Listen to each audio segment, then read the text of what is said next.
So welcome back to the channel. My name is Kevin. I'm Tacia. And this is, of course, Conversations with the Crawleys, where we have conversations about faith, family, relationships, and recaps, reviews, and commentary on some of our favorite shows. So if this is content that you enjoy, make sure you're hitting that subscribe button, hit the like button, request notifications, and share. And we will definitely see you in the comments. In fact, here's the thing. One of the things that we had set as a goal for ourselves as we were developing this channel and building it is to hit our first 1,000 subscribers by the end of this year. And we're close. We're getting close there. And so what we wanted to do is for our existing subscribers and those of you that have yet to subscribe, we're going to do a drawing. All you have to do is subscribe to the channel. Once we hit our 1,000 subscribers, we're going to do that drawing, and one of our lucky subscribers will be a winner to get a gift card directly from us here at Conversations with the Crawleys. So if you've already subscribed, awesome, great. Make sure you're sharing the content. That way more people can help us to get to our goal. If you haven't subscribed, you know what to do. Hit that subscribe button, and we will definitely see you around. All right? In the comments. In the comments and in the community tab and everywhere else that we can do that. All right. In fact, go over to our YouTube channel, our Instagram channel, our Instagram page, Conversations with the Crawleys. We've got additional content coming over there as well. So definitely we're building this thing and growing this thing, and hopefully you guys are enjoying what we're putting out. Yeah, right? We can probably announce it on the Instagram page. Yeah, we'll do that too. All right. And so we are talking about Ready to Love season 5. I don't know what episode we're on, but we're about halfway through, right? Yeah. Tommy said we were halfway through. I was like, already? Well, they've been kicking folks to the curb left and right. So yeah. Last week we had the double elimination. Tyrone didn't get called. No one called Tyrone. And Corey got exposed as just the first day king and the second day joker. Second day joker. All right. So we are now, of course, where we're men's choice this week, right? Yes. And so the bald and beard coalition, the bald and beard coalition, that is the men of this season. Tommy was like, look, dig into someone who's not in your top. Right. Go back, review, make sure you didn't miss anything. Right. Make sure you didn't, something you just kind of just met, someone you just met, and you're like, go back, investigate, see what's there. Mm-hmm. All right. So the first date we see is Walter and Zadia, right? Yes. All right. And so they go on a manicure pedicure date, right? Which I thought was cute. It was different, right? Mm-hmm. I think men should get pedicures and manicures all the time, but they have a really great conversation and kind of really digging in deep. And talking to one another, having a mimosa, some champagne, and just trying to find out where they are in life. Right. Yeah. And so Walter, talks about family and tradition. That's the thing that he's looking forward to. Right. Is starting to develop those traditions of fishing trips and what happens on holidays and stuff like that. Right. And he makes a great statement that I think that there's a lot of truth to it. He said, men don't choose women, women choose men. And what does that mean when you hear that? So what I hear when I hear when he says that, and the reason I think that it's very factual is that as a man, I can look at a woman all I want and be like, she's amazing, she's this, she's that. But until the woman reciprocates. So, when we're talking about who has the control of the relationship, I think that in many respects, it hinges more on the women than the men. Now, men have to do things. Yes, we do things to show our interest, what have you. But it goes nowhere. The woman chooses the man more than the man chooses the woman. Because if we can just be honest, men, if they have their choice, they choose several women at one time. Okay. So I think that there's some there's some validity to that statement. Okay. Well, and he also talks about that since he lost his wife, that he felt like when he can recall when he had the date, it was more when he was 19. Right. And it was more immaturity now. So now that he has to approach being married, being in the dating environment more from a mature state. So I think that's good observation on his side and just kind of learning some of the things that he learned from his marriage and from living with women, a lot of women, how to treat a woman. Yeah. So they have a good little date. Yeah, I think it was good. And then we see Sean meets with Sabrina, and remember, Sean was the new guy that got it in last week. Yes, he just got added, so he feels like he's trying to catch up. Right. But Sabrina did catch his eye, and so they're having a good conversation as well. You know, she tries to teach him Korean. Yes, how to speak Korean. Yeah. And he's still a little bit stuck on having his own his children or a child or whatever. And it doesn't seem like Sabrina is that interested in doing that. You know, she has an 8-year-old girl. So he has to make the decision if he's going to finally say, I'm going to be comfortable with this, or maybe I should look you know, other places. Yeah. But again, me and you talked about this. You know, I'm in my late 40s. I cannot imagine dating someone who is indicating me who's also in their late 40s, they will want to have a child. Especially since I've had 2 children and now they're adults or going, you know, going on their own. I cannot imagine raising another child for another 18 years. Exactly. So we were thinking that we know there's a small amount of women who do want to have children in their later life or in their late 40s. Right. But that his pool of more women that would want to have more children will be between those ages of like 25, 35. That pool is pretty large where you're going to find a lot of women who would want to have kids. Right. That pool of 45 to 55, you might not find as many women. Right. So he may need to make sure he might need to talk to Will and be like, Will, can you design a show called May December Romance? May December. Because he's not, let's just be honest, where he's at right now, if he's wanting someone that is in his age group, right? Chances of finding a person that is looking for that, smaller. It's gotten a lot smaller, right? And yes, like you said, when we're talking about 18 years, let's say if you're 44, right? Yeah. 18 years, that means 62, you're finally getting your house back. He's finally getting your house back. You're, you know, let's just, so. And I'm not even talking about, I'm just talking about, I have to carry another human being for 9 months. There's a lot more warnings when you're older and trying to have a child. Exactly. Right. Even for the child to develop correctly. Right. And that's a toll.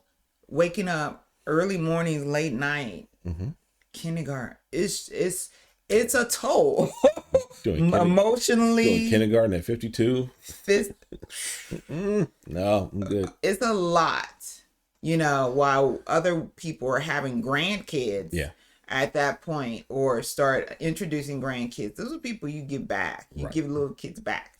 You don't keep them. Yep. So, you know, that's why I indicate that it's just, it's a lot. So, and he kind of has this moment where it's almost like watching it felt like he was about to be like, I can't continue on. But he's like, I really like her. And she's kind of like, what are you going to do? Where are we at? So he likes her. And so he's got to figure out, is this a deal breaker for him? Correct. Right. And that's going to be his challenge going forward. And really not just with this show, but period. His challenge is going to be, what is a deal breaker? Is me not being able to have a child from my own loins, if you will. Right. Is that going to be a deal breaker? Right.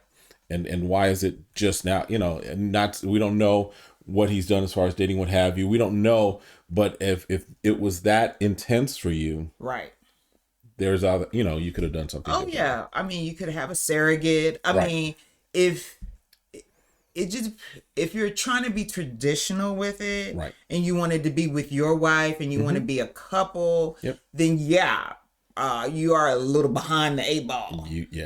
But if you just want a surrogate, you can pay a woman to have a child with your seed. You know, that is possible. And a lot of rich people have done that too. So it's up to him. Or make the decision that I'm going to have to settle that with these women, they have children already, and that I can be the bonus dad. I love the term bonus nowadays. That I could be a great bonus dad, and you can share the love of a child. Right. Absolutely. Don't have to be young. So he does want a second date. So they are going to at least, you know, explore. Yeah. Go for it. Right. Phil and Aisha. And Aisha is kind of like one of the MVPs, I think, of this season. Yeah, her name being mentioned a lot. Her name ringing through these streets. Not in a bad way. I'm not trying to, but her name is ringing out. You know, a lot of folks are talking about her, right? Right. And Phil, we find out, if you remember from, I think it was episode 2, where Aisha had car trouble and couldn't make the ladies' lounge table. Yeah. Phil helped her. So they have what seems to be their first date. Right. With their Aisha. And I'm surprised this is their first date because from fixing the tire, you would think that he would have had another opportunity sooner to have a date. And it is possible. It is possible that some of these dates are happening maybe earlier, but they're just being packaged at this time later on, right? Possible. But yeah, they have a great conversation and she's digging in a little deeper and letting him know why she doesn't want to have more children. Right. Because she did share this with Sean why she didn't want to have kids. But she tells him, like, look, it's hard for me to carry my children. Right. And I almost lost. Well, she says she lost one. She had the two, and it was very difficult to have. Those were difficult to have. She almost lost them. And then she lost another. And she did lose another. And then she did lose another child. So here we talking about the emotional toll on a body and trying to carry another individual. Right. And what she's saying, that makes sense. Absolutely. You know, I know she's indicating it can be embarrassing as a woman, and that you're knowing that your husband wants to have children and you lose a baby. Right. There's a lot of emotion involved in that. Absolutely. And again, that man has to make a decision. I refuse to put my wife through a situation, and potentially myself. Right. Of losing a baby, you know, or lose my wife. Absolutely, yeah. Trying to carry. Because she's like, look, I don't, and the reason that she has kind of just letting her guard down, she feels comfortable with Phil. She feels that he's a safe place. Right. But she has put this up as a barrier so that it ends the conversation for the other guys that she's had this conversation with. Right. It's because she's like, let's not broach it. But, you know, she talks about the feeling of wanting to be able to provide that, but not sure if she can. So why go down a path, like you said, that could be hazardous to her, to the baby, and, you know, then the husband, right? Right. So I do like Phil and Aisha. I think that, you know, he definitely stepped in. They match each other's energy. Right. It's not too high. It's not overly sexualized. Right. Like she was with Frank. Right. Right. So, and that's the thing. You want to have that intensity, you know, but at the same time, it needs to make sure that that's not the height of that's the only thing that's going on. And here, I feel like there's more of a building of a relationship, than having relationship. Yes. So, and then Nye goes on a date with Camille. Y'all know how I feel about Camille. Camille bat crazy. Camille, I feel like she is limiting the men in her life potentially of finding a mate because of her actions. You know, because I think who did she go out with again? She went out with she went with Nye. Naeem. He seemed like a really nice guy, got a good head on his shoulder, and for her to kind of be, again, dismissive, you know, even if you get to know people as a friend. Right. If I was a single woman, and especially maybe my family is not always available, I want to have some good male friends. Right.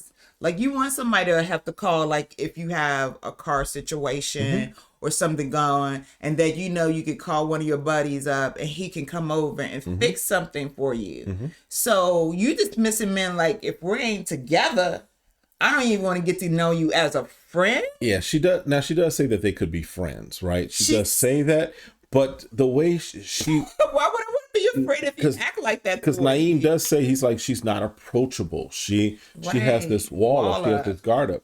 And yes, there is the rumor that her and Cornelius actually have been dating before the show. So that's a rumor that we've been kind of hearing a few times. I think somebody put in one in the comments one time that maybe her and Cornelius actually have already been in a relationship, and that's why he's putting up with the stuff. But she is not working this concept of Ready to Love the way it's intended to. Right. She is basically putting up her guard so that no one else can even get to know her. Right. And then like I think that there's some mentally issues, right? I think she's a little touched in the head. I don't think she has a mental issue. I'm joking. I'm joking a little there, but she's strange.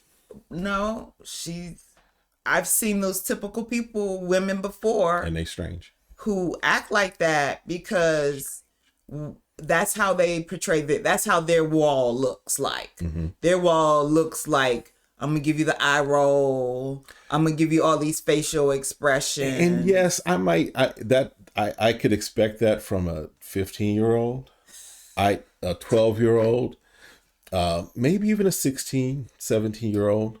But from a 40-something-year-old woman who says, I ain't got the proof yet, who says that she's been engaged 3 times. I'm a little, you're childish to me. Yeah. Only thing I can indicate, I've seen women that have walls that way. Yeah. And when then you start asking, and I know it sounds like she does this for all men because she did with Cornelius too. Well, how much money do you make? And he's like, I'm not telling you how much I make. This is too early for you to be digging into my finances. Right.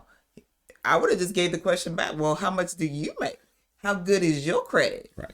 Where are you financially? She's like, 6 figures. Now, that's a conversation probably for a whole other conversation. As far as this whole, they've got to make 6 figures, because if we're honest, the number of men that make 6 figures is not as much as some people want to make it. And so the thing is, and this sounds like almost like a Kevin Samuels conversation of whether she's a high value woman wanting a high value man who wants a man who works 6 figures. She ain't that high value. All right. I know Kevin Samuels could definitely speak to that. Right. But Naeem says that she's all over the place, and she is. She is all over the place in the conversations and how she acts and everything. Yeah. Right. And then Dante, Frank, Sabrina, and Mumeen go on a mini golfing date. Yeah. Go hang out. I had to find that place when we go home. Oh, we going to DC? Well, when I go see my dad. Your dad. Okay. Yeah. All right. Because that's about it. All right. Shout out to your dad. But they kind of, at first you start to see them kind of connecting, and then Sabrina pulls Dante to the side. She's like, okay, of the two, this is who I want to have this conversation with. And they go and have a good conversation. Right. Dante, we know, has 3 kids or 3 baby mothers. With 3, he has 3 he has 3 kids by 3 different baby mamas. And Sabrina is done having kids. Correct. So that's a good match. That's a good match there from the standpoint of where they are with kids. I hope with Dante, he didn't indicate either way. And we don't know if his baby mothers are in Chicago or in DC or where they are. Right? He has a working relationship right, with them, which is a good sign. That's good. I know for a lot of women that could be a red flag. Mm-hmm. I think you would have to really kind of dig in to see, how do we get to 3 different women, right, and stuff like that, and if that's something that he resolved on his end as well, right? Yeah, because I don't know that that's a deal breaker, because I know some folks have said or thought that would be a deal breaker. I don't know that that's a deal breaker, but it does require more investigation. It does require a deeper dive into what happened, what. How did that come about? Right. What issues are there? Right. So it's not something you could just take at the surface. Right. Because I'm going to tell you very upfront. I say, this is about to be a very serious conversation. Mm-hmm. So I don't need you to be joking around like, well, I just love women. No. Loving women and producing children are 2 different things. Yep. And then Frank goes off with Mumeen, right? Mm-hmm. They do a little Lady and the Tramp type thing. Yeah. eating it looked like a hush puppy or something, biscuit something. Oh no, it probably was like a puff. You know, it has the cream center and dessert in the middle. So yes, and they had good conversation. She also indicates that she wants to stay celibate until, I'm assuming, marriage. Right. They didn't really define that because they've always been having their own conversation. Right. Prior to their dating. Because sometimes in this conversation, especially Ready to Love, sometimes it's until marriage. For others, it's until we are in a serious committed state, right? Yeah. So for Mumeen, we're not sure where that is right now for her. Right. It's her barrier. Right. But because I guess they're having these deep conversations, that he sounds like he was open to being able to be in that type of relationship. Yes. So that sounds good that Frank is, he's like, well, based off of what I'm hearing, it might be something worth to investigate. To at least investigate, because he calls himself hypersexual. Right. Okay. I want to give you the definition of hypersexual, because it's not just I like sex, right? He is a hypersexual. The definition is an obsession with sexual thoughts, urges, or behaviors that may cause distress or that negatively affects health, job, or relationships. Now, I don't know if he's talking about that's how he really is. Maybe he's just, I really like sex. I want to have sex. Got it. Right. You're a man. Right. Right. Right. But to say you have to need to be diagnosed. Right. Because hypersexual is what you're saying. Right. Because let's just say, if that's what you're actually saying, that you are that definition of hypersexual, right, then bruh. That means he got sex before you came. He about to get sex after he leave with somebody, anybody. Or he has the thought that there's some urge that he has to, which means take care of before. You're not going to be able to wait around for Mumeen. You're not going to be able to wait. No. Right? Not if he understands the term and it's used appropriately in the conversation they had. Right. But it doesn't sound like it based on him indicating that he could. Because I think if anyone who is hypersexual, it shows up, right? There has to be a lot of touching. A lot of your conversation is going to be around that. Right. And I don't see that coming from Frank. And I don't see the woman being put off. Right. So. True. If you want a definition of what hypersexual look like, look at, what was the boy's name? Troy from last last season. Troy probably fit the definition of hypersexual because he was just creepy. Right. All right. So then Sean and Tacia go out on a date. And I'll just say, Tacia, it was good to see a non-negative side of Tacia. Oh, yeah. It felt like she was more laid back. And I don't know. Maybe it was just Sean brought a different energy to her. Yep. She wasn't more on the defensive. Like she had to show who she was, like prove herself in a way. I think, and I just thought about this. So remember Tacia's initial thing was she didn't like the fact that she was in the bottom at the mixer, because the guys that she connected with, she at least thought that she was, be higher on the list, what have you. And then she had the confrontation with them at the next day at breakfast. Why y'all choose me so low? Da, da, da.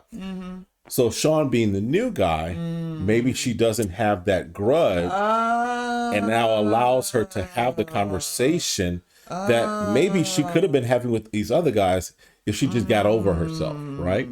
That's a good thought.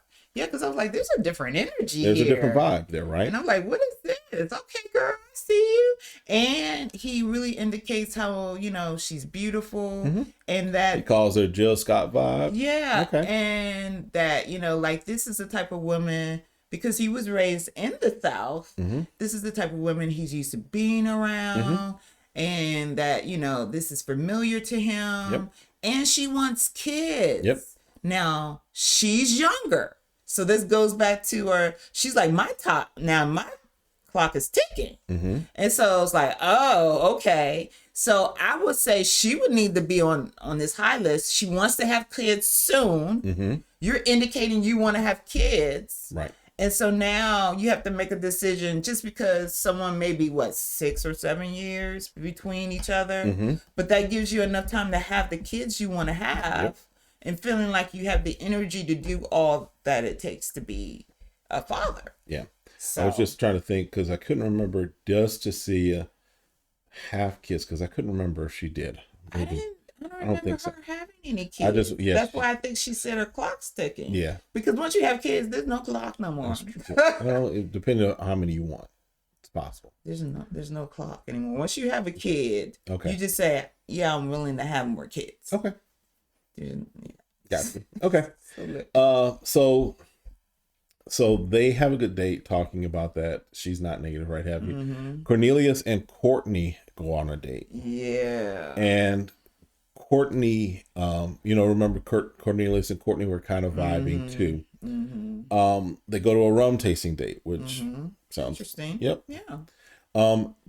But Courtney is she knows what she wants. She's basically said, I'm gonna have to take a test drive before we commit to something. Right. So he wants to kind of wait. Mm-hmm. She doesn't, which again, it's just an adult's decision. Right. And he has to make the decision that I'm going to have to back off of this because she could potentially put me in a situation I don't want to be in. Right. And you don't want to have someone to really start having feelings for you. And you feel like you're rejecting them because that's one of the ways they feel loved or one expression of affection. Right. And you can't provide it to them. And Camille probably told him before he left home, don't you dare before he left look at her wrong. Well, I just think they really don't match up because I don't feel like she's giving him enough emotional energy. Right. She's giving him a lot of sexual energy. That's true. But not enough emotional energy for him. He's not getting past the surface. He's not getting past the surface. Yeah. So he's like, why am I going to put my situation where you're going to fulfill one part of my body, right? But you're not fulfilling my mind, my other part of my body. That's true. So the guys show up at Tommy's Lounge, right? So they're hanging out, kind of going through. So it's always good. I think they're doing a better job this season of giving us at least an idea of who, even though we may not see the dates, of who's connecting with who, right? So Walter, of course, is feeling Sabrina. That's his number one. But he's also Zadia. Zadia's coming. Now her name's starting to be mentioned a lot. Zadia's moving out too. Zadia could be like Kyra from last season, where it's like all of a sudden you like Zadia. Phil is feeling Aisha, feeling Shiloh, I should say. Shiloh, yes. But Aisha's moved up for him, right? Yes. Sean is feeling Tacia. Dante, he said Sabrina's moved up for him. And Frank is feeling Mumeen, right? Of course, and Aisha. So there's starting to be some things that we start to see gelling, right? Yeah. When it comes to talking about the ladies specifically, Walter said that he thinks that Courtney could be the homie. Right. That she gives off homie vibes. Right. And again, she puts a lot of sexual energy in certain people. Right. But she doesn't share that, meaning like the same connection with the other. And I think she's one of the youngest, if not the youngest of the ladies. Yeah. And she indicates that she likes older men. Yeah. But so surprisingly, Walter's not on her list. Right. So, yeah. And Sean's not, well, I don't know if she had a chance to connect with Sean. I don't know if she had a chance. So, interesting, right? And then, of course, Camille, they're going around about how Camille is like, she ain't really connecting. Right. Of course, Cornelius is like, don't let my baby girl go. Right. They're trying to help him out. Like, dude, somebody need to take her. So, I guess it got to be you. So they do, of course, as far as the bottom two and the ones that go out on the are you going to stay or should you go dates? Camille goes and meets with Dante. Walter meets with Courtney. Camille, again, she does Camille things. And she's basically like, look, I got it. You on the time. Listen, I don't really want to be here. You're not my guy. You're not my type. So let's make it quick. Let's order, let's drink, let's go. What you got to say? Pay for my meal. So yeah. Get my free meal in. And so she does stick around, of course. Right. He's like, he tries to play it up, like he's about to let her go. Right. And she's like, oh, if you said that, I was about to. So yes, all right. Walter goes and meets with Courtney. Right. And lets her know that she's not ready to love, and she seems a little confused by it. But he's like, look, when we had the date, remember, I think it was week 2, it was a date with him, Cornelius, and Camille and Courtney. They were all there. He was like, you were focused on Cornelius. I was just sitting here like, why am I here? Right. Like the third wheel. Like you friend zoning me. Right. Like you totally friend zoning me. And he said that at the date, and there was no acknowledgement. Your arm, your hand, all on him. Right. You know, and obviously we know Camille wasn't interested in Walter. Right. Right. Wasn't interested in Walter. So you didn't make the attempt to make any other connection. Right. You know, so yeah. And I mean, Cornelius, he's a decent brother, but I am confused. I am confused. Yeah, from time to time there are on the lady side and on the guy side, there are times where it's like something else may be going on because I don't see it. Right? I don't see it. I mean, Walter seemed like just a well-rounded guy. And Cornelius, yeah, he just seemed a little naive, country kind of, you know, but okay, whatever floats your boat. So that's where we're at. We let go of They've let go of Courtney. Camille sticks around to hang out with her boo for another week on the show. Yeah. And in the previews, you know, we'll see what happens next week. It's going to be guys that have the challenge or get to, you know, get gone. Yeah. So we'll kind of see how that goes. Let us know what you think. Let us know what couples you're feeling. I'll just be honest. I don't know that I'm seeing, as far as what we've been shown. Yeah. I don't see the connections. I don't see any connections from what you can hear. Right. Okay, let's say Sabrina decides Walter, because we don't know who's her number one. Right. But okay, say we got Walter. Say we do get Sean and Alicia, right? Tacia. Okay. Because he just came along. Right. Now, we don't know about the other young lady who just came. Right. Yeah. Her name wasn't even mentioned. No. I mean, but I know this was only her second week. Well, so remember, Sydney, maybe Frank did mention, because I can't remember. No, Sydney's name was not mentioned last night. So. Now, it could be on the radar, but she ain't top one or top two. Right. So far. So it's, I guess, for them to be halfway, normally I feel like we have a better sense of you at least know one of the couples that's starting to really cool. Like KG and Amber last season was like, I could see them. Yeah. We knew that there was the triangle with Kyra and whoever. It was around this time I think we started to see Jason, maybe, and Liz. So you there's still some things that are gelling, right? Tacia does in the preview does make the statement almost like, all right, it's time for y'all to start solidifying and start paring things down. And Zadia's like, look, just because you only got one don't mean that I got to start paring my options. Right. He's like, I'm enjoying this. Listen. Yeah. So I think that there is going to be, it's almost like that we're setting up for a mad scramble of trying to figure out, of them trying to figure out who they're going to match up with to kind of make it towards the end. So we'll see. This season's a little different, in my opinion, than what we've seen in previous seasons. Correct. So it's just how DC operates. Shut up. All right. But listen, don't forget, if you haven't subscribed yet and you've made it this far in this video, hit that subscribe button. Once we hit our 1,000 subscribers, we are going to do a drawing. And one of our lucky subscribers will win a gift card from Conversations with the Crawleys. But we will see you next video. Have a great time. Be blessed.